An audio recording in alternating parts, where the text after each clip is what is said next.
A Magnitsky já está pronta, porque sabe quem também vai ter, mas de um jeito diferente, que o governo americano já deixou tudo pronto. Acompanhe aí comigo. Doutor Fábio, a deputada Carla Zambelli prestou o depoimento dela à Comissão de Constituição e Justiça e disse que lá na Itália eles acharam estranho que o processo fosse aberto e fosse julgado pela mesma pessoa. Nós estamos falando, claro, do ministro Alexandre de Moraes. Houve de fato essa situação? Como é que isso aconteceu? Houve essa situação, sim, na audiência. A primeira audiência ela foi uma audiência que ela explicou o motivo da prisão dela, né? Foram 3 audiências ali de custódia. Então ela explicou como tudo aconteceu, o motivo que tudo aconteceu. E eles realmente ficaram, assim, no começo acharam brincadeira, porque é uma coisa realmente que nós não vemos isso aqui nos países europeus, ou muito menos nos Estados Unidos, quando você fala que um juiz, né, que sancionado até pela lei Magnitsky, mas um juiz que ele é o relator, ele é a própria vítima, ele consegue ser o juiz da execução penal. Então isso tudo foi demonstrado ali na audiência e os juízes ficaram, obviamente, bem pensativos sobre se isso era verdade. E agora, com as vindas aqui, com a vinda, na verdade, dos senadores aqui para a Itália, nós pudemos expressar um pouco mais e mostrar o contexto do que o Brasil está vivendo com uma possível perseguição ali aos líderes de direita, né?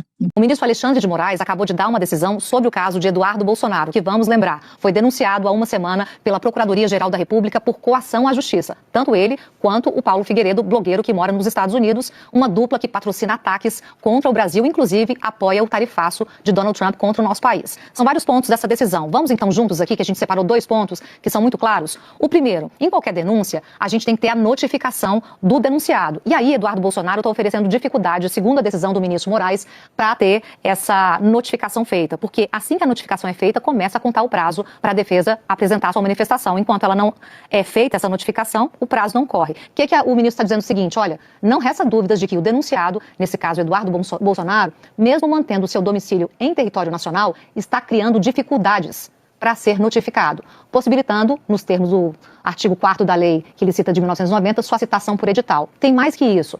O ministro Alexandre de Moraes determinou cooperação internacional. O que isso quer dizer? Mais medidas para que o Eduardo Bolsonaro, além de, por esse edital, consiga ser notificado. Basicamente, a residência de Eduardo Bolsonaro é Brasília, só que ele está nos Estados Unidos desde fevereiro ou março. E lá está tendo essa dificuldade de notificação, que eu já expliquei. Não tem notificação, o caso não anda. E aí tem essa medida contra o Eduardo Bolsonaro. E aí, sobre Eduardo Bolsonaro e Paulo Figueiredo, o ministro Moraes, na página 6, na última página, vou pedir para a gente plugar, pede para separar as condutas dos dois, porque os dois foram denunciados, ele pede ali a separação da denúncia, né? O Paulo Figueiredo, ele tem residência fixa nos Estados Unidos, então não tem esse problema de notificação, e o Eduardo Bolsonaro está lá, mas está com essa dificuldade, né? Segundo o próprio ministro, que é feita por vontade de Eduardo Bolsonaro, que acaba travando tudo aqui. E aí, na decisão, ele fala o seguinte, que expressamente o próprio Eduardo Bolsonaro já sabe que foi denunciado e que as autoridades estão tentando alcançá-lo. Mas, segundo o ministro Moraes, nesse caso, ele preferiu postar do que receber a notificação. Aí ele fala o seguinte aqui, ó, gente. Bom, diante do exposto, ele apresenta a defesa prévia, né? Ele determina o prazo de 15 dias para a defesa prévia,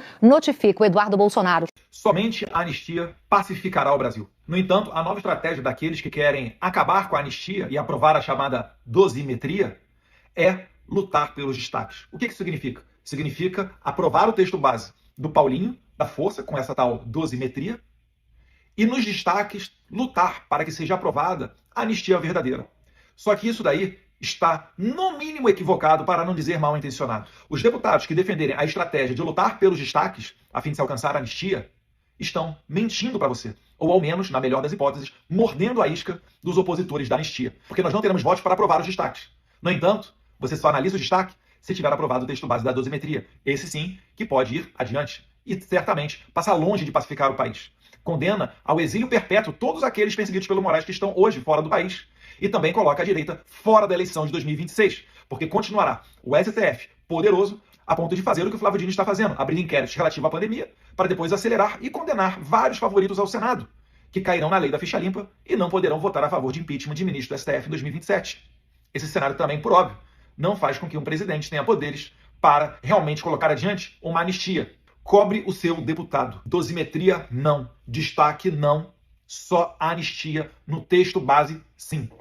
Uma coisa que talvez as pessoas desconheçam é que há mais do que base jurídica suficiente para a extensão da Magnitsky aos 3 filhos de Alexandre Júnior, Juliana e Gabriela. Os 3 sócios do Instituto Lex, com 25% cada, e também no Barsi de Moraes Advogados, foram mapeados, mas ainda não sancionados. Talvez porque os Estados Unidos tenham entendido que é bom haver etapas para escalonamento das retaliações. Que os filhos sejam aí os próximos, talvez, na mira aí da Magnitsky.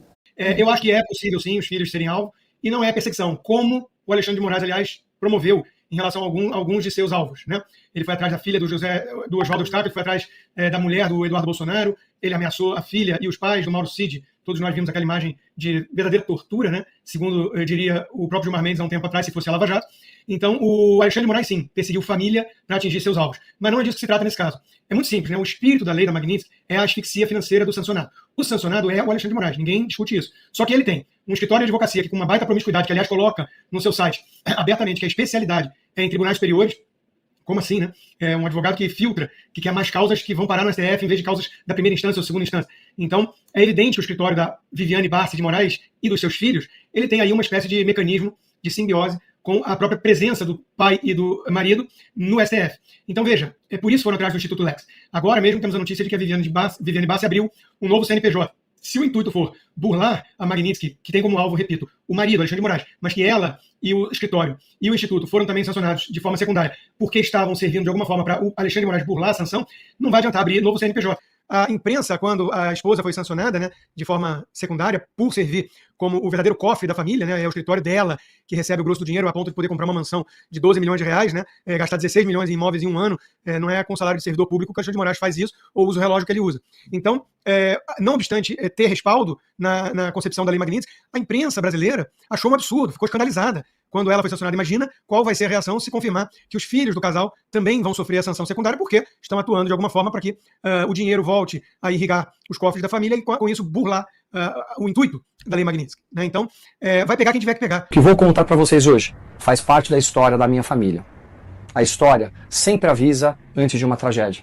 Nos anos 30, a liberdade na Europa não caiu de repente. Ela foi corroída pelo medo, pelo silêncio e pela conveniência. Foi assim que Hitler e Mussolini chegaram ao poder, prometendo ordem, explorando ressentimentos e se aproveitando de elites que acharam mais seguro se calar. A história mostra quando a sociedade se rende ao medo. A democracia morre em silêncio. O veneno começou devagar. O ódio virou combustível político. O medo usado para justificar os abusos. A mentira passou a valer mais que os fatos. E pouco a pouco, os limites foram sendo quebrados. E assim, abriram caminhos para regimes totalitários. Aos poucos, aumentava a brutalidade contra adversários políticos. A censura à imprensa e até mesmo a violência de Estado passaram a ser vistas como um preço justo pela ordem. E esse mesmo discurso ecoa hoje no Brasil. Quando o poder se vale de medo, as instituições deixam de proteger a liberdade e passam a proteger quem governa, e a sociedade cansada e assustada aceita a troca da liberdade pela falsa sensação de segurança. Mas a história mostra a promessa de ordem sempre termina igual.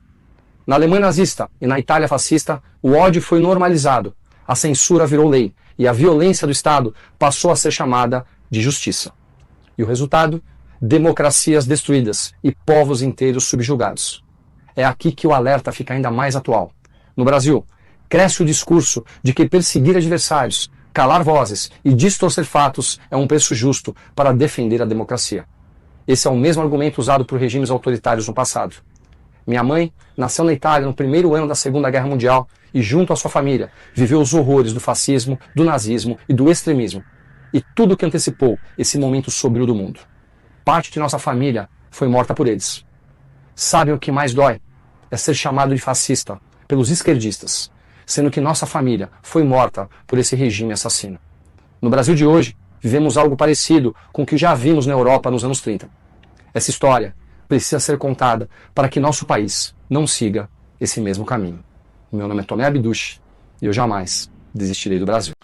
Hoje é um dia muito importante para a nossa democracia relativa, ou também, mais popularmente conhecida, ditadura do judiciário. Hoje acontecerá a troca da presidência da nossa magnânima, divina Suprema Corte. Sai da presidência o Barroso, depois de algumas crises de choro, muito mimimi, inclusive achando que está pensando até em fazer um retiro espiritual e que vai sair do STF, sim, há essa possibilidade. Eu acho que o Barroso acredita que saindo do STF, abandonando o seu cargo, ele não sofrerá as consequências, né, como lei Magnitsky, que muito provavelmente virá até ele. E entra no lugar dele o Edson Fachin, um notório apoiador do MST e da Dilma.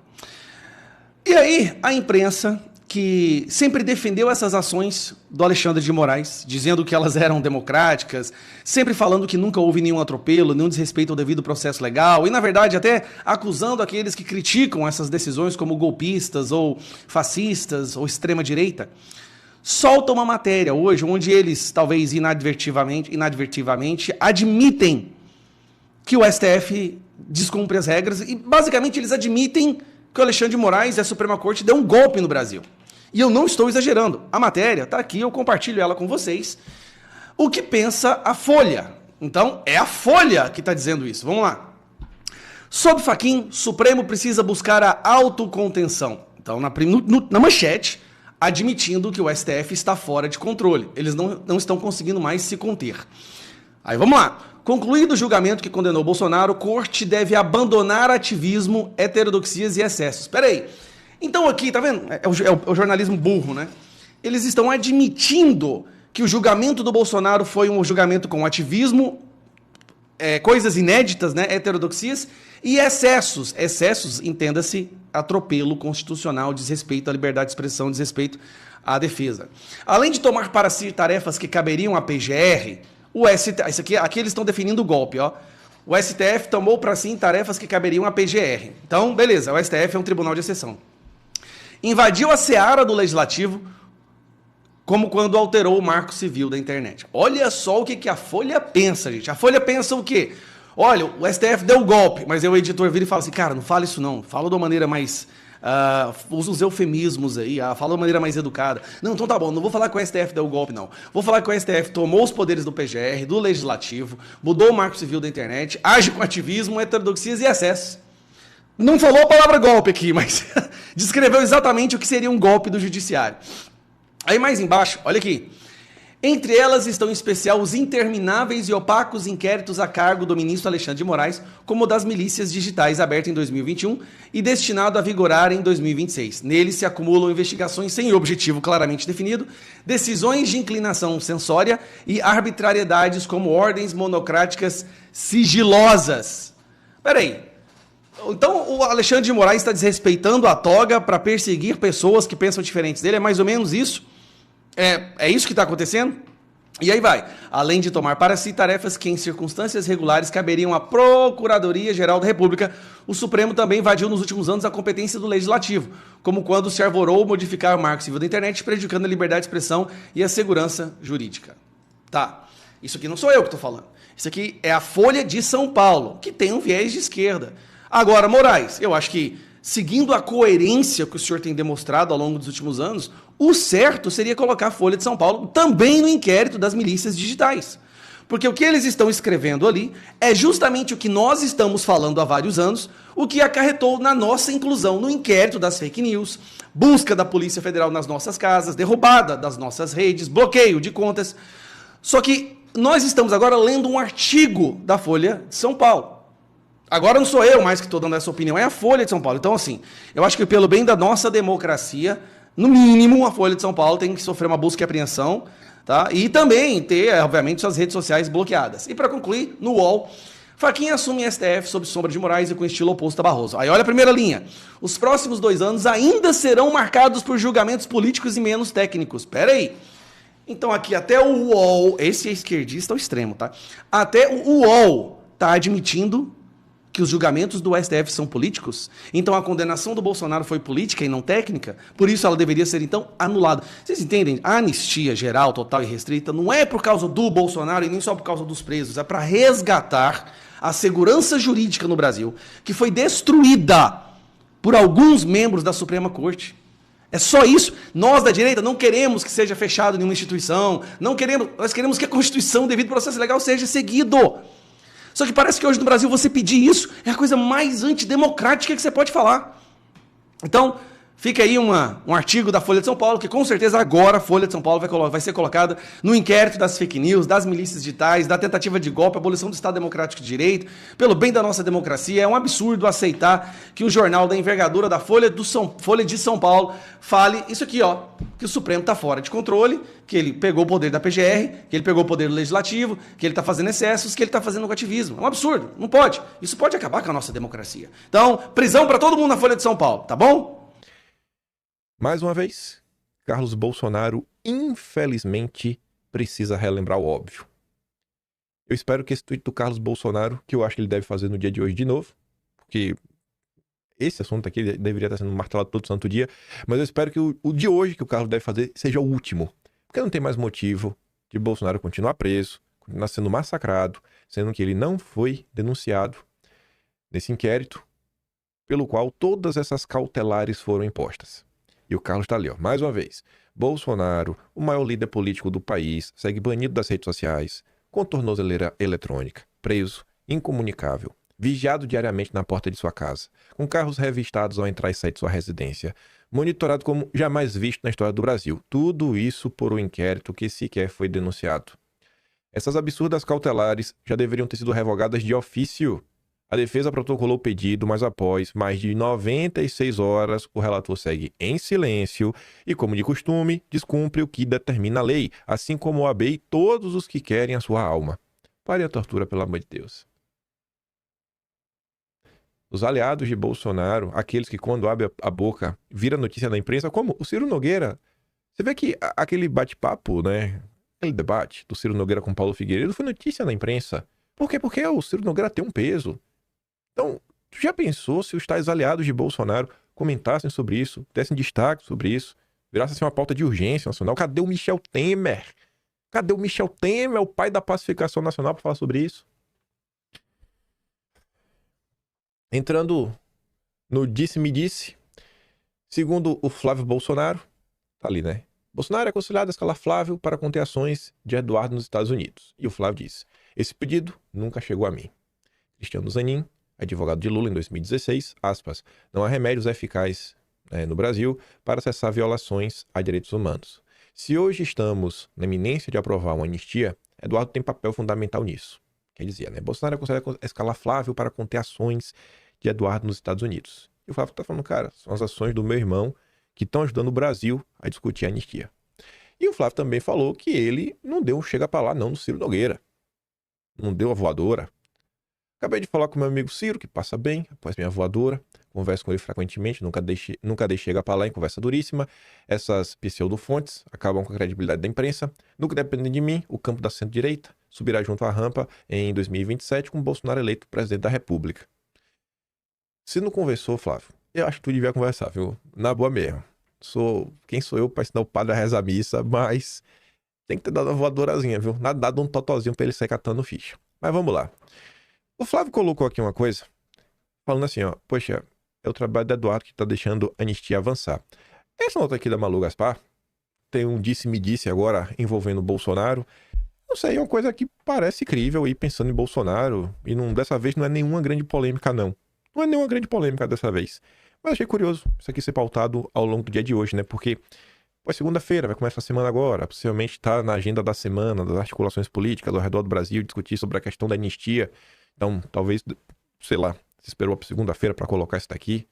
Em conversa reservada com Valdemar, Bolsonaro deixou claro que não vai para articulações no Congresso para aprovar a anistia light. Então, assim, se a conversa for reservada com Valdemar, se essa informação chegou a Malu Gaspar e o Rafael Moraes Moura, ou foi o Bolsonaro, que eu acho improvável, ou foi a turma do Valdemar.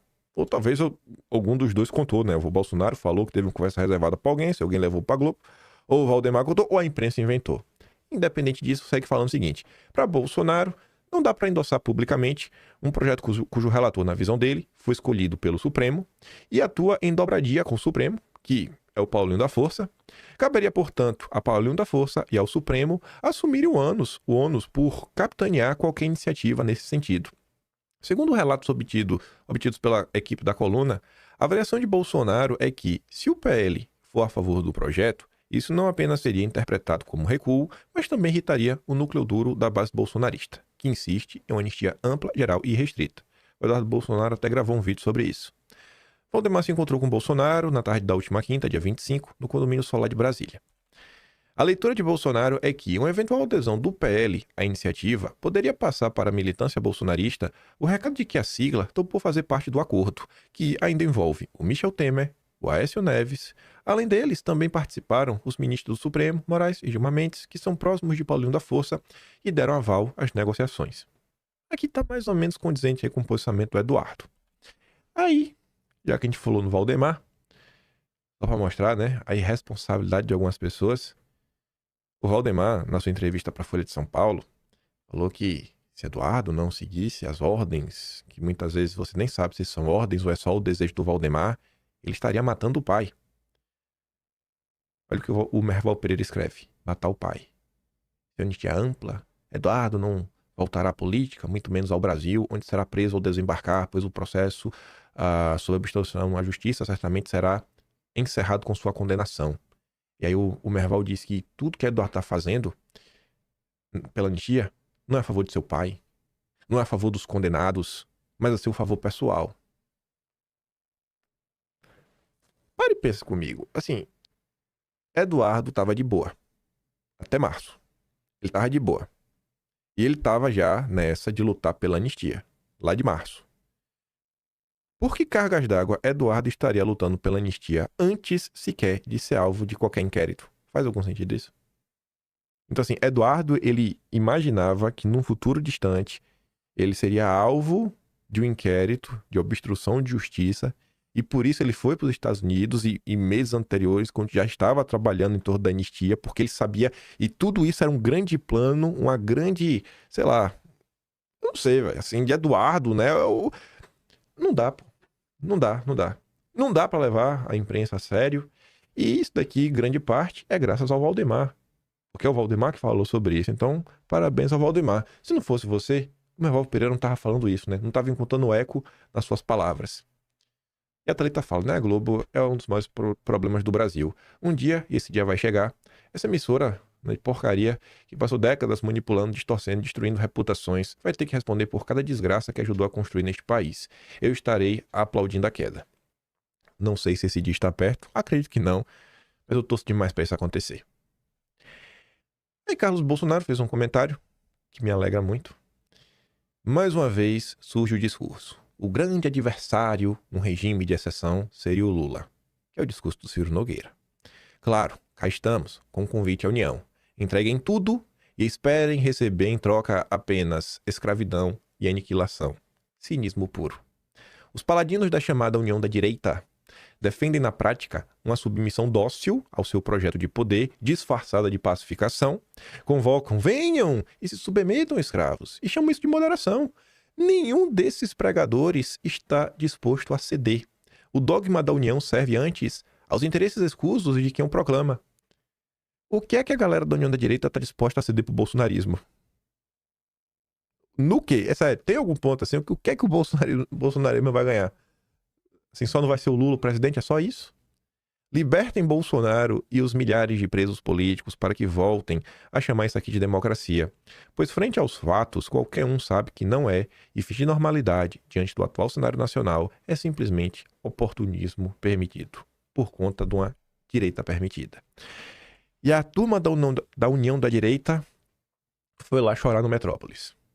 O Vanguard compartilha a nota, vamos olhar o que aqui a União da Direita está dizendo, de Eduardo, mas a manchete é, oposição vê Eduardo incontrolável e teme ficar sem alternativa em 2026. Então, se a oposição não tem alternativa, a alternativa é abraçar o Lula, né, e ter ministérios, como a União Brasil, que tem 3. Disse que foi entregado, esperando. Na verdade, entregou, né? Mas daquele jeito. Os do Alcolumbre não precisam mexer. Entregou o ministério, mas do Alcolumbre é dele, né? Eu sei, não entregou o ministério. E o Carlos sabe, e o Celso... Carlos sabe, o Sabino, do turismo, tá colocando o peixe dele também. E já declarou apoio ao Lula. E igual o PP, que disse que também vai entregar, mas o Fufuca já declarou voto no Lula.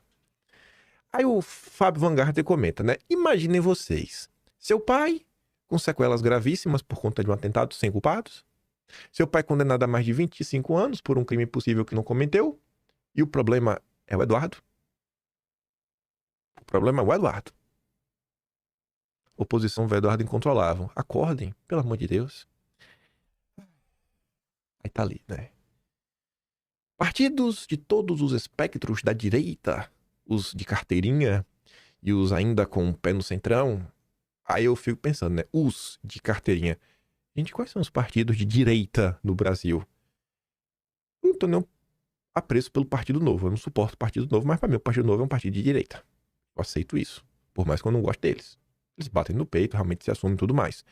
O PL tem um pé no centrão, né? Mas eu ainda boto na direita, por conta de Bolsonaro. Mas tirando isso, quais são os partidos de direita?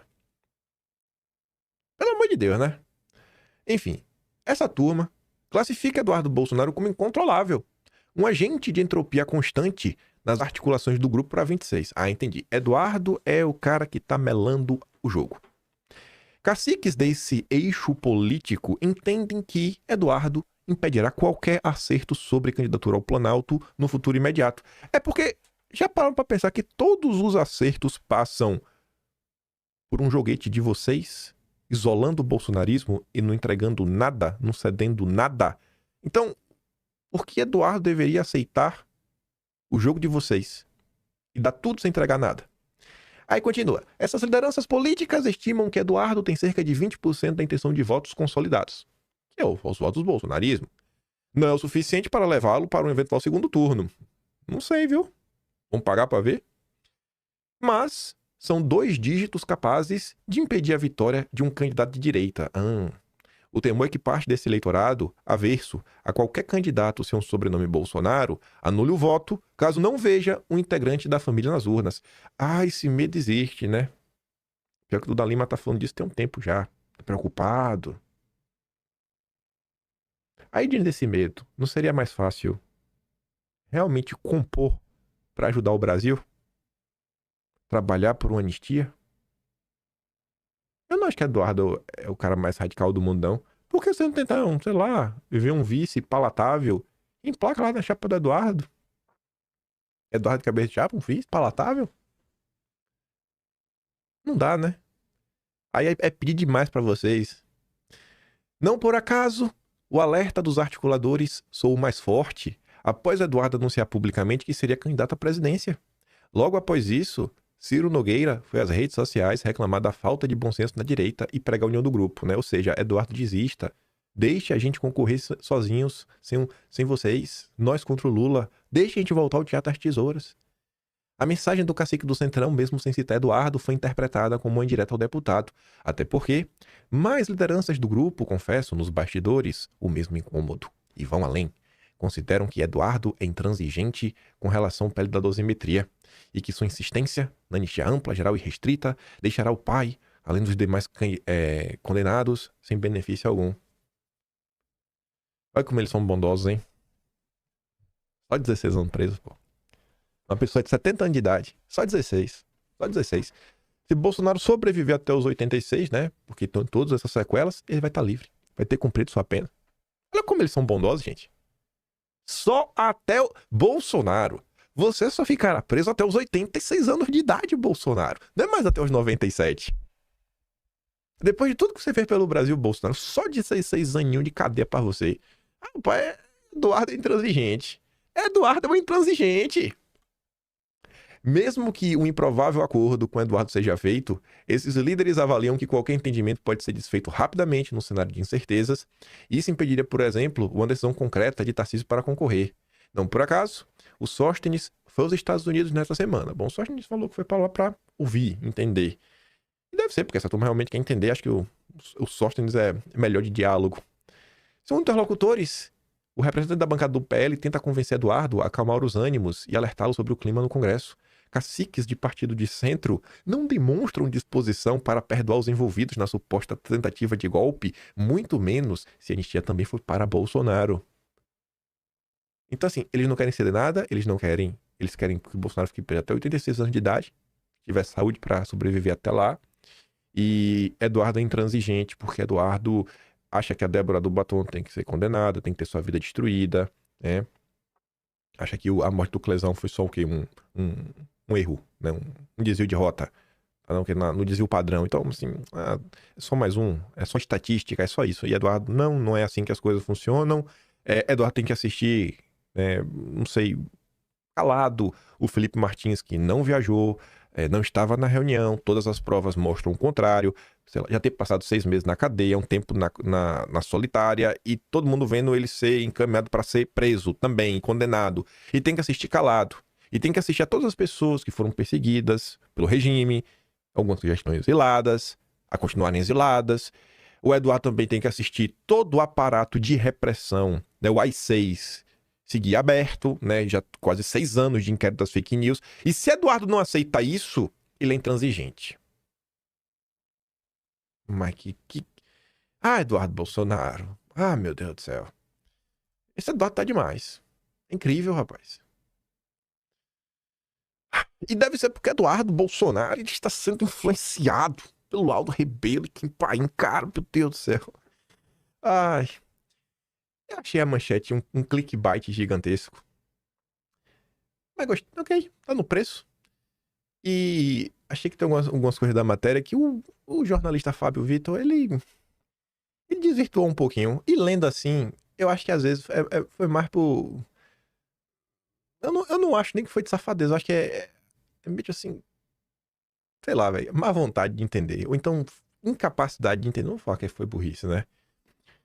Esse jornalista da Folha de São Paulo, ele veio conversar comigo dia 22. Foi um dia anterior dos meus pais viajar. Mandou mensagem mais cedo. Me mandando mensagem no sábado. Coisa, você vai estar de boa pra conversar. Não posso mandar umas coisas aí pra escrever. Era pra eu ter deixado ele mandar por escrito. Porque eu respondia por escrito. E aí ficava de boa. Eu sei que a gente começou a conversar. Ao longo da entrevista, o que tiver aspas minhas, eu conto pra vocês. Mas vamos ver essa matéria que saiu. Matéria longa. Eu acho que no Frigir dos Ovos ficou boa até, velho. Mas vamos lá, né?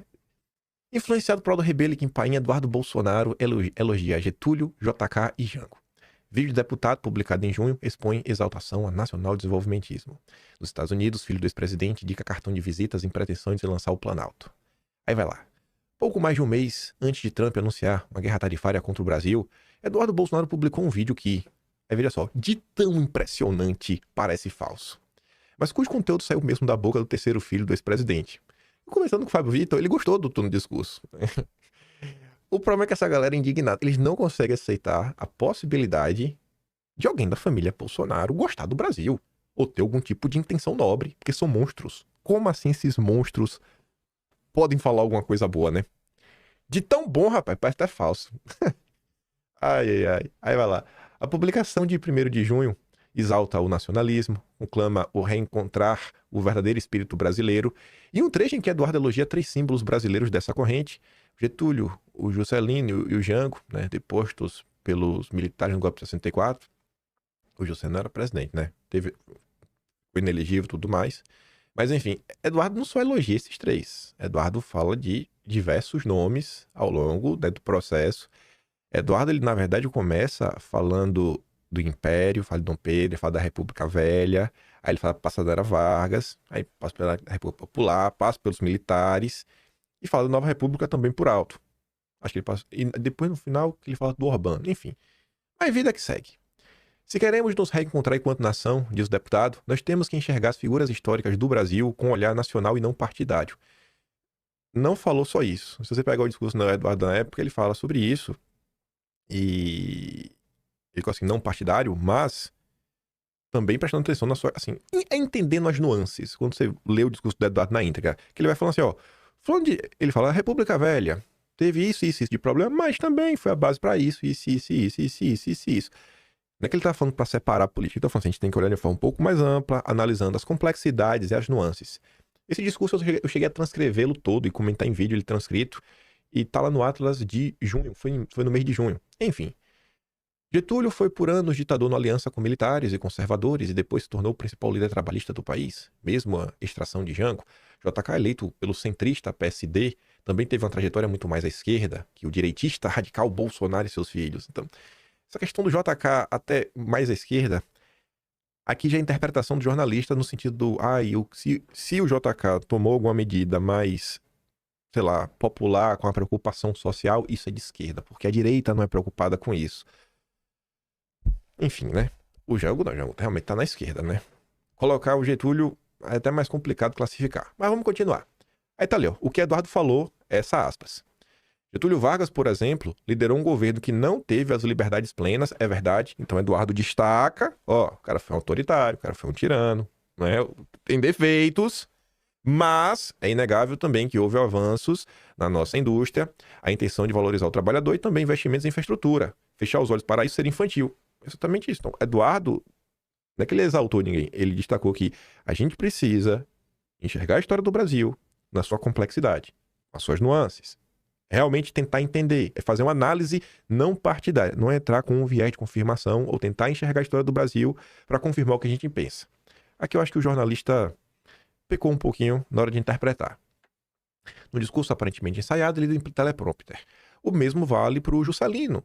Podemos debater os custos e os efeitos econômicos do seu governo, mas é inegável, houve ali um projeto de integração do país, de otimismo, de progresso, foram 50 anos em 5. Isso daí marcou o imaginário do Brasil por décadas.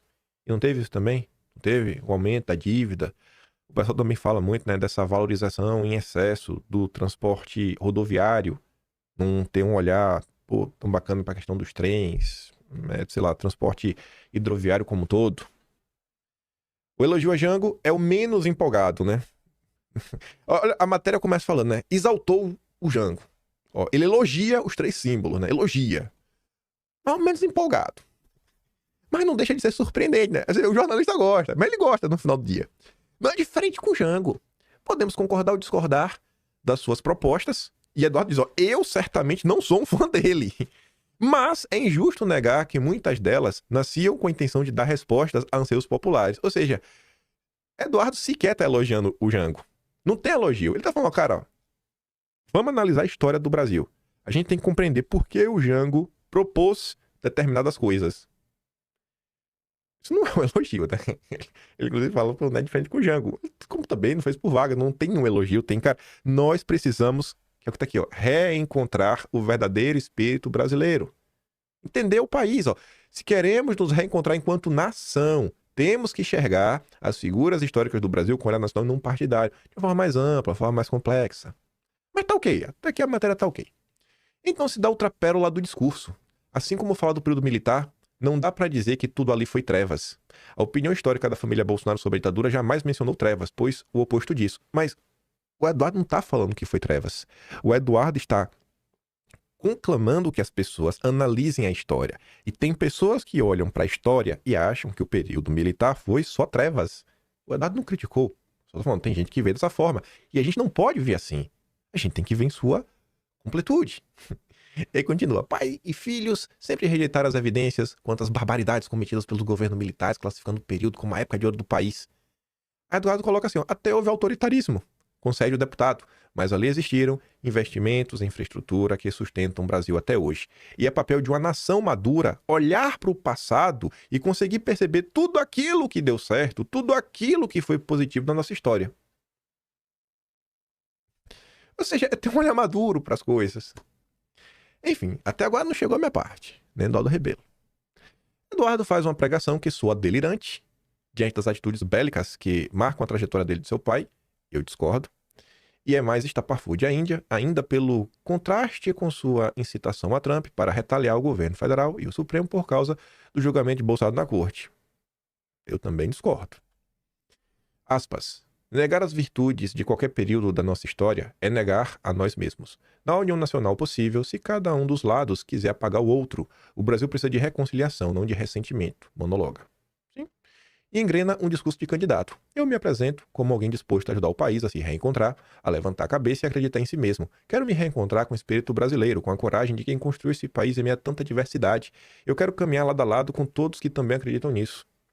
Conforme mostrou a Folha de São Paulo, Eduardo está disposto a se lançar candidato, mesmo sem apoio do pai, isso caso até lá não seja preso ou impedido pela justiça. Para líderes do Centrão, seria uma estratégia para herdar os votos de Jair, mesmo que o ex-presidente apoie o governador Tarcísio. O discurso do vídeo de junho parece ser um cartão de visitas nesse sentido. Ainda que o insólito rumo indicado a limpo é uma questão. Como foi possível essa guinada do Eduardo? Aí agora vem um jornalista. E ele já me ligou para tentar entender e ele já tinha assim Ele tinha uma coisa na cabeça, que ele queria confirmar tudo, que eu falei, cara, não foi por aí, não sei o que, eu falei, cara, não é assim. Mas você não fala com ele, eu falei, cara, não é assim, eu não converso. Aí tá assim, ó. Dias antes de Eduardo publicar o vídeo, o ex-ministro Aldo Rebelo participou de uma live no canal Quinta Elementos. Eduardo também já havia ido em outras oportunidades. Um dos motes da conversa era soberania traída, direita sem povo e governo a serviço dos bancos. O Brasil tem saída. E aqui ele colocou uma frase que eu não lembro se o Aldo Rebelo falou nessa entrevista ou se o Aldo Rebelo falou pro Fábio Vitor. Inclusive ele falou que ele pegou meu contato com o Aldo Rebelo. Procurei fazer uma ponte do nacionalismo com os liberais, mostrando que Getúlio fez uma revolução com a chamada Aliança Liberal, porque liberalismo e nacionalismo juntos não são estranhos no Brasil. Resume o Aldo. Também participou da live o youtuber Kim Paim, ligado a setores bolsonarismo, né? Deve ser setores do bolsonarismo. O tema do vídeo de Eduardo, relata Paim, permeou conversas anteriores entre ele, integrante do Quinto, e o filho de Bolsonaro. Mais ou menos. Nós dissemos, e se a história do Brasil não for realmente como contam? E fomos mandando material. E se o Vargas não for o grande vilão? Quem venceu essa batalha ao final foi a turma do Centrão, que está aí até hoje. Eduardo começou a se questionar. Outra vez, falei pra ele, você já parou pra ler o discurso do Jango no 13 de março? Enfim, conta pra mim que rejeita a peça de pecha de bolsonarista. Deixa eu continuar. Eu vou falar dessa primeira parte do rejeita a pecha bolsonarista e depois eu falo isso do que eu teria dito para Eduardo. Aspas. As pessoas me veem como passador de pano do Bolsonaro. Na ligação do telefone eu não falei isso. Eu falei que as pessoas me veem como o maior passador de pano do Bolsonaro. Mas me acho uma das pessoas mais distantes do bolsonarismo mainstream. Aí faltou a vírgula do aposto da explicação do que é o bolsonarismo mainstream. Sou que do Lava Jato de ser moda, gosto do Jair, em questões morais me considero conservador, nas econômicas temos simpatia pelo nacional desenvolvimentismo. Não falei bem isso.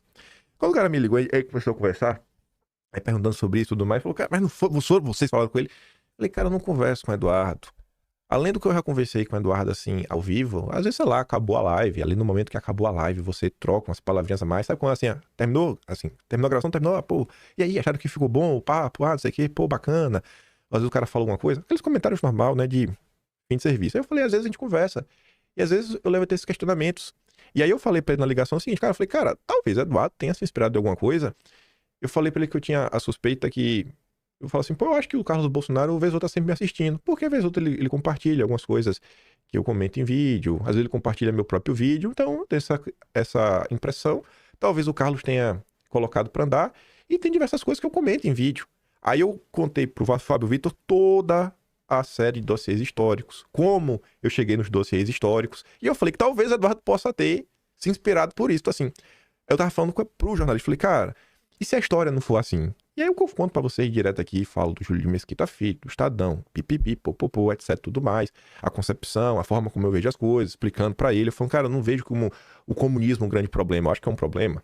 Mas aí eu falo explicar pra ele o que eu enxergo como liberalismo brasileiro, quem são essas pessoas, quem são essas famílias, todo esse processo, quem que tava contra. E isso me faz pensar, e se a história do Brasil não for a que estão me contando? Aí disso virou na matéria como se eu tivesse chegado diretamente para Eduardo e falar, Eduardo, isso aqui tu já leu? Isso aqui, aquilo outro? Não foi bem assim. Mas tá ok. Tá no pacote. E eu acho que fica bom na imprensa. Querendo ou não, pensa no cara que tá lendo isso daqui, né? O cara que não me conhece. E os leitores da Folha de São Paulo, majoritariamente de esquerda, né? Ou de centro, como eles dizem. Eu acho que o cara deparar um cara que fala, pô, esse maluco... Quem é esse maluco aí? Aí ele vê a foto lá, né? Esse maluco que tá lá embaixo do Aldo Rebelo também tem um bigode, é de direita, mas tá se questionando sobre esses assuntos. Ou é diferenciado, né? Sei lá. Pode passar a impressão que o bolsonarismo é muito mais complexo do que eles imaginam. Se você parar pra olhar aqui, ó, eu rejeito a pecha de bolsonarista. Só que depois ele diz, né? Uma das pessoas mais distantes do bolsonarismo mainstream. Aí eu tava explicando pro Fábio Vitor. Eu falei, cara, eu acho que tem uma incapacidade da imprensa de entender as divisões na direita. A imprensa chama tudo de bolsonarismo, que vai do Partido Novo aos setores libertários,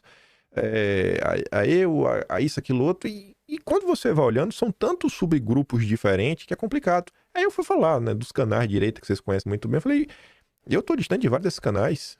Diversas pessoas me odeiam, não me suportam, por diversas razões. Então, aí eu falo, porque ele me perguntou, como você se rotula? Eu falei, cara, é difícil me rotular. Porque me vem como o maior passapanista do Bolsonaro e, ao mesmo tempo, o que se chama de bolsonarismo, você pega, me odeiam. Então, o que é que eu sou? Aí eu comecei a falar com ele. Se você pensar em questão de costumes, de valores, pô, eu sou um cara conservador, católico, contei a história, minha família, tudo mais, pipipi, ppp. Aí eu falei, quando eu falo, não, eu sou um crítico do Lava Jato, mas de ser modo. Daqui vocês que me seguem, a gente consegue compreender isso daqui muito mais. Eu falo por essa questão do judiciário, como as coisas acontecem, explicando as críticas que eu já faço. Então, o que eu tô criticando hoje, eu já tô criticando lá de trás. Fiz comparações pra ele. Eu gosto do Jair, inclusive, né? Eu assumo publicamente bolsonarista. Agora, eu tentei classificar. Na economia, aí eu não falei isso. Na economia eu lembro de ter falado pra ele no telefone o seguinte, falei, eu acho que o comunismo não tem nenhuma chance de dar certo, mas eu também rejeito o liberalismo brasileiro. Então, aí eu comecei a tentar explicar.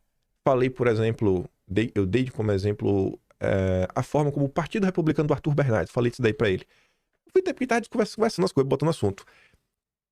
Aí ele entende isso como nacional-desenvolvimentismo, que eu acho que tem um certo salto lógico nessa afirmação, né? Porque se você me pedir para caracterizar o que seria um nacional-desenvolvimentismo, também é complicado. Eu falei para ele que no frigir dos ovos, eu não sou contrário ao mercado privado, à iniciativa privada, mas eu também acho que o Estado, nação, tem um papel no desenvolvimento econômico. Mas ainda assim eu acho que tá de boa. Nada quem tá lendo essa matéria fala, esse maluco é diferente. É doido esse maluco, o orelho do bigode. Paim diz que ter adorado o vídeo do Eduardo, falei isso pra ele, falei, eu adorei esse vídeo. Considera ser possível uma aliança com setores tidos como adversários, porque nem todo mundo na esquerda tem a mesma agenda. Aí fui falar pra ele, fui explicar o documento em vídeo, mostrar como a direita tá rachada. Aí fui contar coisas que eu sinto que nem ele tava entendendo. Já falei com o próprio Eduardo e com o Aldo. Sim, eu falei com o Aldo na live. Aldo, o que vocês na esquerda cresceram chamando de imperialismo, essa direita que tem aí chama de globalismo. No frigir dos ovos é a mesma coisa. Já para Eduardo, eu falo, o que tu aprendeu como globalismo, a esquerda chama de imperialismo. Tem que conversar. Isso é que eu falo em vídeo, né? Isso aqui realmente sou eu. O youtuber defende que Eduardo se lança candidato a presidente, só por se lançar.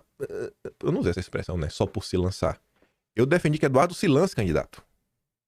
Não tendo Bolsonaro, eu defendi que Eduardo seja candidato. Não é só por se lançar. Eu também não falei ganhar ou perder, tanto faz. Eu falei que, mesmo da derrota, existe vitória. Hoje eu não acho que tem solução a partir de 26. Eu colocaria meu barquinho na água só para montar um grupo verdadeiramente coeso. Solução, eu tô falando de solução real pro país. Eu tava explicando para ele todo o processo. Eleição legislativa, como eu enxergo que o Centrão vai continuar tendo uma bancada. Por mais que você eleja um Senado, não vai ser realmente o Senado alinhado ao que a direita espera. Então eu falei, o caminho eu passo por montar verdadeiramente uma base coesa, organizada. Mas eu também acho que tá de boa. Pra minha matéria tá boa no final do dia. Quanto à contradição de Eduardo em adotar um discurso nacionalista e atuar junto aos Estados Unidos contra o Brasil, quem afirma aqui? Daqui a 5 anos talvez ele nem precise explicar. Poderá dizer que fez o que tinha que ser feito porque era filho de um ex-presidente tentando proteger o pai. O agnado nacionalista não vem do dia pra noite, é um processo, uma luta. Ele tava perguntando, mas como é que Eduardo pode falar isso, aquilo, outro? Aí eu falei, cara, é tudo percepção. Aí eu tava falando, pra você tá acontecendo isso. Mas pra mim tá acontecendo isso. E as pessoas da direita veem que tá isso. Aí eu comecei a trazer os exemplos do judiciário. Eu lembro que eu fiz na ligação. Alguns abusos que tá acontecendo. Eu lembro de ter citado o caso do Felipe Martins, que é bem icônico. E eu citei algum outro caso. Citei mais algum caso. E ele até meio que deu uma concordada, né?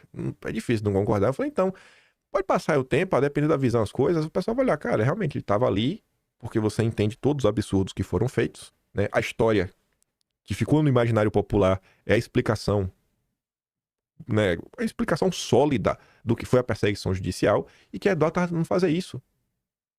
Sabe? Porque assim, o grande ponto dele era como Eduardo pode dizer que ele é um nacionalista, ele é um soberanista e ele quer ajuda internacional para resolver o Brasil.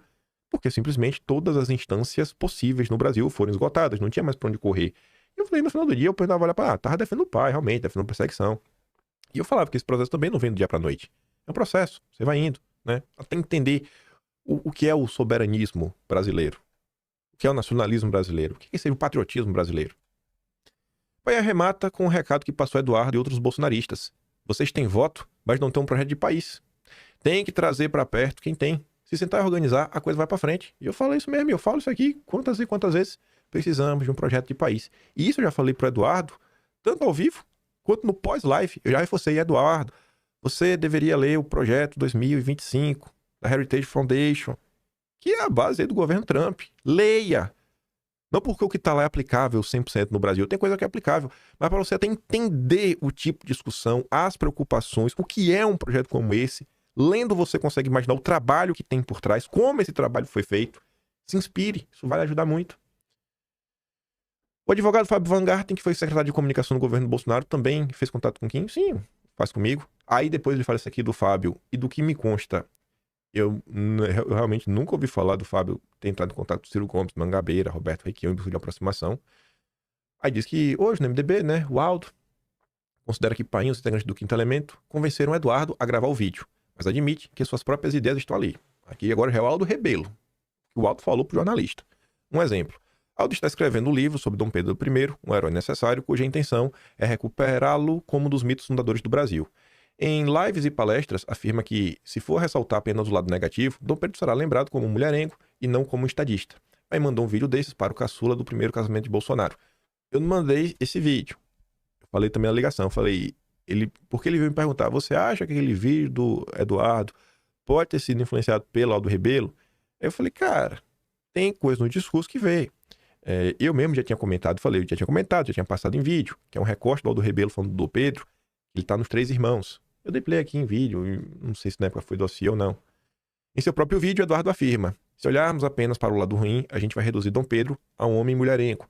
Mas ele foi muito mais do que isso. Foi um estadista que, no momento de ruptura global, conseguiu manter a unidade territorial de um país de dimensões continentais, onde todos falam uma só língua e se reconhecem como um só povo. Aldo Rebelo chegou a enviar uma mensagem a Bolsonaro, antes de ser preso, brincando que cobraria direitos autorais ao 03. O ex-presidente respondeu com risos. Então você vê que a turma conversou, né? Conversa entre si. A reportagem pediu entrevista a Van Garten, mas não teve resposta. Também enviou via o ex-secretário, que costuma intermediar contatos entre Bolsonaro e a imprensa, perguntas para Eduardo, que ficaram igualmente sem retorno. E aí terminou a matéria. Mas eu achei que no Free dos tá de boa. Na rede social, da direita, óbvio, gritando, né? Grita. O pessoal tá com... O pessoal nem leu a matéria, sabe? Viu lá a manchete. O que eu posso fazer, né, velho? Se foi eu que influenciei, estou feliz. Eu acho que em parte eu posso estar influenciando alguma coisa, né? É influenciador que chama, né? Mas acho que sim, acho que a gente... Sei lá, vez ou outra, estamos aqui tentando comentar alguns assuntos. Eu tava até conversando com a Atsuki, não tem muitas horas. A gente falando sobre o Brasil, sobre debate público. Eu tava meio que me queixando pra Atsuki, ela até tava meio concordando comigo. Eu falei que, poxa, falta, né? Eu tava mexendo no meio da direita, né? A Atsuki falou, eu tava meio puto. O meu dia hoje foi tudo agoniado. Aniversário de minha sogra, eu tenho atlas pra encerrar. Quando minhas coisas estão atrasadas, eu não fico bem. Aí eu tava falando, reclamando da direita, assim, algumas coisas, ela tava estendendo, a gente falando assim, pô, olha como hoje, normalmente, né? Você traz a matéria e normalmente, a maior parte do tempo, seja a imprensa em geral, esquerda, centro, consórcio, foca em tentar rebater o que está sendo dito na matéria. Não tem, assim, uma análise dos detalhes da matéria. Às vezes o pessoal fala assim, foi publicado na Globo, tá, morreu aí. Mas vamos pegar que seja a Globo. Quando tá se discutindo sobre alguma questão financeira, como foi lá atrás, o Haddad, protocolando algo que pode ser prejudicial para os bancos. Poxa, eu não sou especialista nisso, mas eu gosto de trazer, às vezes, isso daí e mostrar, olha, a Globo tá batendo. Por quê? Por causa dos bancos. Quem tá batendo para o Gerson Camarote. Quem é a mulher do Gerson Camarote? Olha quem é. Olha qual banco ela trabalha. Olha o que a esquerda tá falando sobre isso. E aí comentando, às vezes, a superficialidade do debate público. Então meio que fica tudo girando em torno do que eles chamam de media watch, né? Você observar o que está acontecendo na imprensa e rebater. Carece muito, tanto na imprensa dos mais diversos espectros, uma análise. Cara, entender de forma um pouco mais profunda o que é esse veículo de imprensa. Eu falo muito do Estadão porque acho que é o melhor dos exemplos. O que é o Estadão? O que foi? O que representou a família Mesquita na história do Brasil? Né? Qual viés? Por que o Estadão fala o que fala? Fazer um vínculo com isso. Os Marinho, a gente sabe que a Globo é uma bosta, mas e além disso, o que mais? Às vezes aproveitar algumas discussões, não só mostrar, o Lula está destruindo o Brasil, beleza, bacana. Poxa, vamos tentar pegar essas situações em termos econômicos e não sei, às vezes tentar trazer algum exemplo do que poderia estar sendo feito e tentar nos aprofundar um pouquinho, não só assim, a gente podia estar cortando imposto, tá? Mas vamos dar um próximo passo nisso. Seja a experiência histórica brasileira, seja uma experiência internacional que a gente possa aplicar no Brasil, tentar aprofundar isso, bicho. Falta, sabe? O debate público ele gira muito em torno de fazer a caveira do adversário e rebater o ponto central da nota. Vamos dar um próximo passo. A imprensa carece demais disso. Não tem mais nenhum tipo de análise. É um debate intelectual. Você botar ideias para rodar, sabe? Politizar as pessoas, a gente comentando. Pô, temos que fazer isso. Eu acho importante, né? Eu pelo menos acho. No possível, né? Dentro das minhas limitações, tento fazer alguma coisa. Enfim, aí vem os golpistas do Estadão, para deixar claro, né, o lado deles. o Brasil ganha quando o bolsonarismo perde. O editorial segue a linha de ataques do início até o fim, aí dizendo que a sucessão de derrotas políticas deixou o bolsonarismo ainda mais enfraquecido e isolado. Não, o bolsonarismo está no mesmo lugar. No mesmo lugar. O que foi que o bolsonarismo perdeu? Me digam o que foi que o bolsonarismo perdeu nas últimas semanas. É aquela história, né, do pobre que não tinha nada e perdeu tudo. Você não perde o que você não tem. E isolado. Quando foi que o bolsonarismo não esteve isolado? Então assim, não mudou nada. A gente pode não ter vencido, mas a gente não está mais enfraquecido e não estamos mais isolados.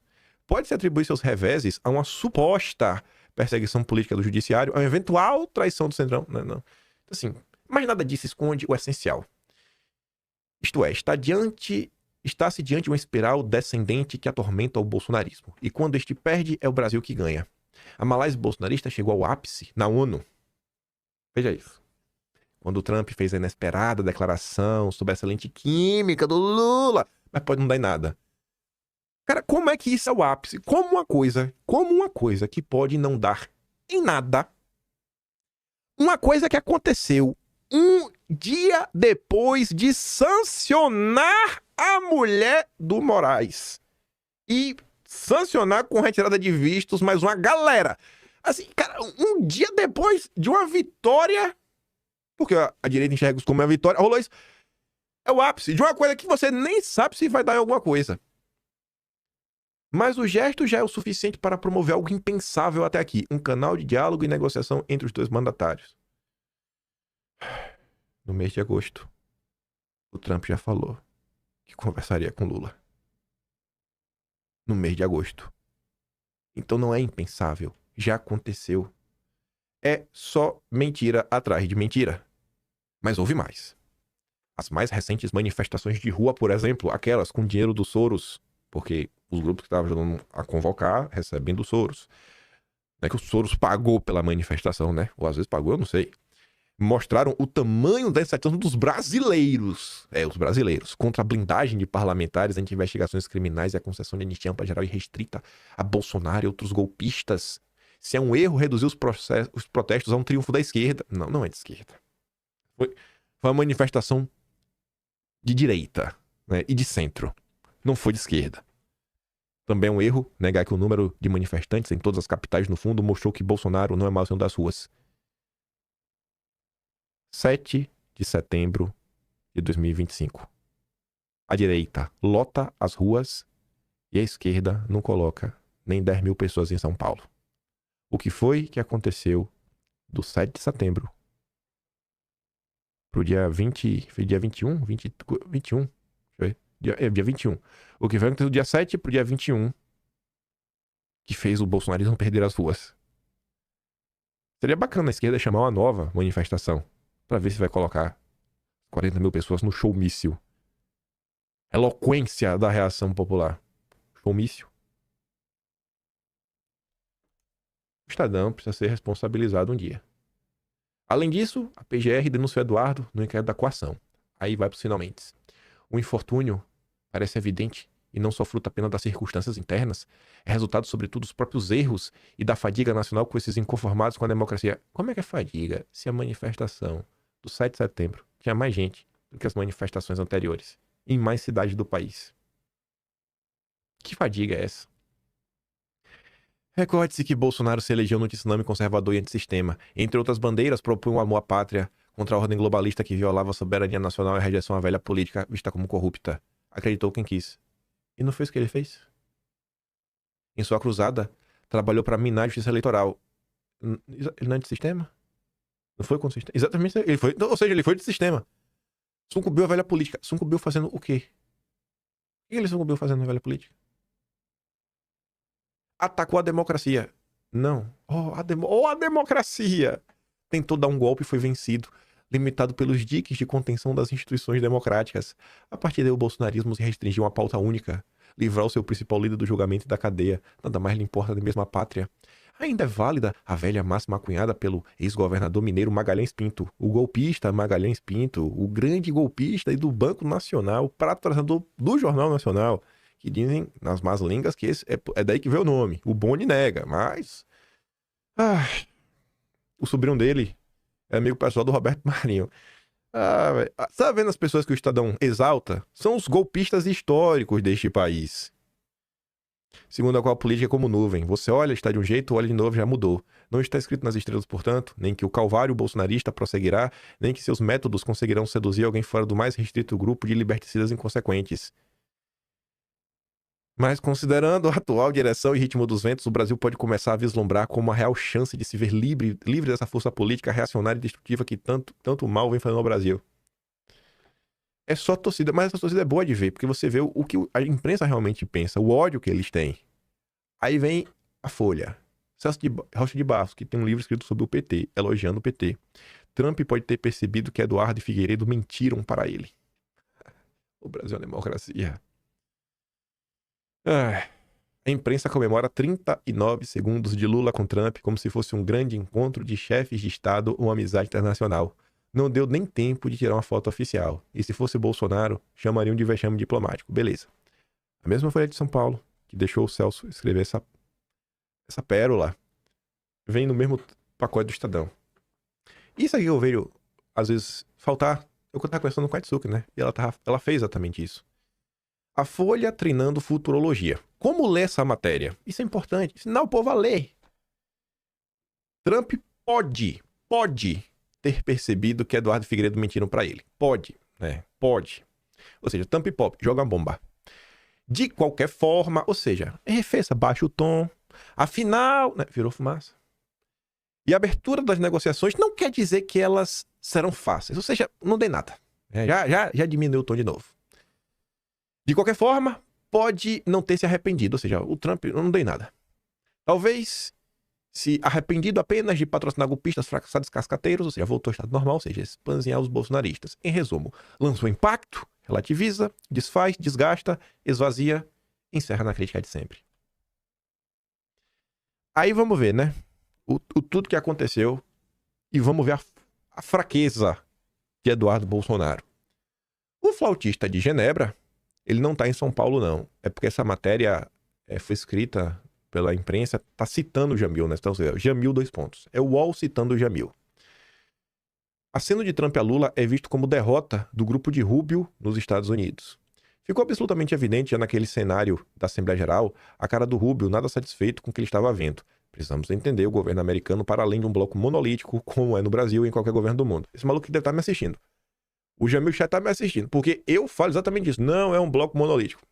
São forças e ministros diferentes, quase vice-reis, que tentam influenciar o presidente para ir em uma ou outra direção. Rubio tem uma aliança muito mais próxima ao bolsonarismo e ao próprio Eduardo Bolsonaro do que qualquer outro ministro dentro do governo Trump. É uma ala mais ideológica. E se você pegar o projeto 2025 e analisar o que está sendo dito sobre a questão do Ministério das Relações Exteriores, você vai ver que realmente existe uma preocupação ideológica. Segundo Jamil, o racha não se limita ao Departamento de Estado. Setores ligados ao comércio defendem menos hostilidade, enquanto o grupo de Rubio representa a ala mais radical do trumpismo. O Tesouro Americano é o principal contraponto, mas que vem dentro de um outro arcabouço, que é o STR, que é o Escritório de Comércio da Casa Branca, e também o Departamento de Comércio. Existe aí uma separação, um racha, não só na questão com o Brasil, é algo um pouco mais profundo. O Departamento de Estado com Marco Rubio é visto como algo talvez um pouco mais radical ou mais próximo à ideologia da base mais radical do trumpismo. Já o pessoal do comércio, obviamente, não rasga dinheiro e tem outra percepção e outros contatos também. A turma do Roberto Campos Neto está tentando influenciar isso daí através do Maurício Claver Caroni. O Roberto Campos Neto, ele realmente está fazendo isso. O Roberto Campos Neto, que teve a oportunidade que teve de vida de presidir o Banco Central Brasileiro, está trabalhando para tirar a anistia do debate. E se eu critico ele, eu sou louco, né? Como assim eu ouso criticar o Roberto Campos Neto? Essa é a força do Eduardo. Nenhum governo, todo mundo toca a mesma música. E essa galera do dinheiro, normalmente sempre pensa no dinheiro, né? Economista é miséria. Os caras estão dificuldade de chegar ao lado ideológico da vida. E Eduardo conseguiu. Na cara e na coragem. E a galera quer vender como derrota. Fraqueza.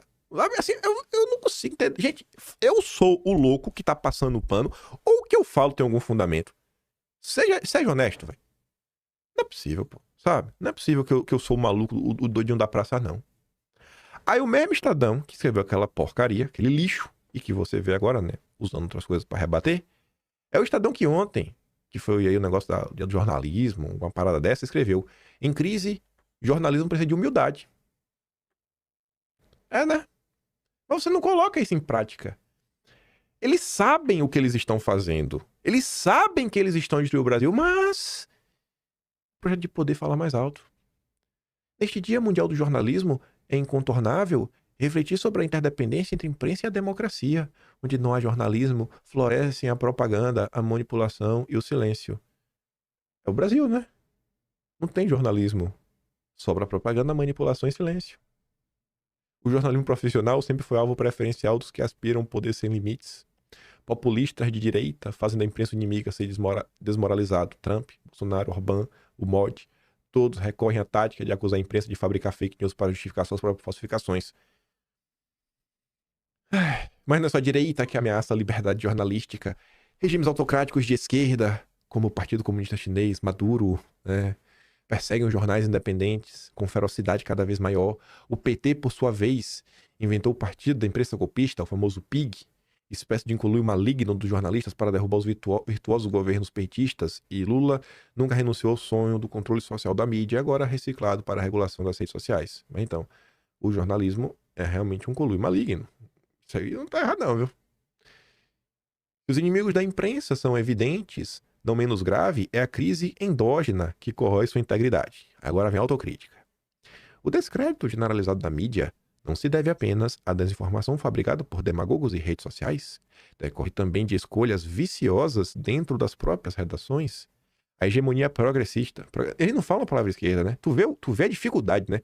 Por que não fala assim? A hegemonia de esquerda no jornalismo profissional. De esquerda erodiu a confiança de vastos segmentos da sociedade que passaram a enxergar a imprensa não como guardiã dos fatos, mas como porta-voz de uma ortodoxia ideológica. A noção de clareza moral degenerou com frequência em moralismo militante. A busca de cliques levou a sacrificar a imparcialidade em favor de narrativas engajadas ou sensacionalistas. Tá ouvindo, Daniela Lima? Eu não tô falando de você. O problema não se restringe à esquerda. O jornalismo conservador também produziu seus desvios que beiram o negacionismo e a fraude. Aí veja a acusação. Olha o negacionismo. O caso da Fox News, obrigada a pagar quase 800 milhões de dólares por difamar uma empresa de urnas eletrônicas. Ah, meu Deus, como ousa falar das caixinhas dos votos. É um padrão, né, gente? A direita radical descobriu que transformar paranoia em produto midiático rende cliques e votos, ainda que é o custo de envenenar a democracia, ou justamente por isso. Assim a imprensa se vê sitiada por fora e em grande medida corrompida por dentro, de um lado populistas que querem calá-la, de outros jornalistas que em nome de causas ou da audiência traíram seu compromisso com objetividade e rigor. Estadão é ambos. A saída não está em nostalgia nem acomodação, mas em renovação. É preciso recobrar os valores fundamentais do ofício, objetividade entendida como método disciplinado de verificação, imparcialidade como lealdade aos fatos e não partidos, integridade ética contra a tentação de se tornar trincheira política. Mais do que nunca, o jornalismo precisa de humildade, para reconhecer erros, corrigi-los rapidamente e cultivar proximidade com o público sem se deixar capturar por ele. E encerra dizendo: num tempo de desinformação industrial, redes sociais viciadas em escândalos e pipipi, popopô, pode fabricar realidades falsas em segundos. O jornalismo profissional é um bem coletivo, mas precioso não menos. Só ele pode oferecer à democracia uma base factual comum, é o consórcio, sem a qual o debate público se dissolve em gritos inconciliáveis. É um trabalho árduo, mas indispensável, acender luzes onde o poder quer sombras, dar voz ao que o autoritarismo quer calar, separar a verdade da propaganda, oferecer verdades incômodas onde o público quer afagos. Sem imprensa livre, a democracia se atrofia. Sem democracia, a imprensa é asfixiada. Por isso, neste Dia Mundial do Jornalismo, o chamado é duplo. Que os governantes cessem seus ataques covardes contra os repórteres e que os jornalistas resgatem o sentido maior de sua profissão. Só assim a liberdade de todos poderá ser preservada. Não tem como levar a sério uma porcaria dessa, né? Mas você vê, eles sabem o que eles estão fazendo. Eles sabem que eles são um problema. Eles sabem disso. Eles sabem que eles são um problema. Mas não querem resolver. Simplesmente eles não querem resolver. Eles não vão deixar. O Estadão falar de abandonar o lado político, assim, é de uma cara de pau sem tamanho. O veículo mais golpista da história nacional, que atuou politicamente já para derrubar o império, quer falar que agora vai... Não vai. Mas não vai de jeito nenhum. Pela madrugada. Ai, ai, viu?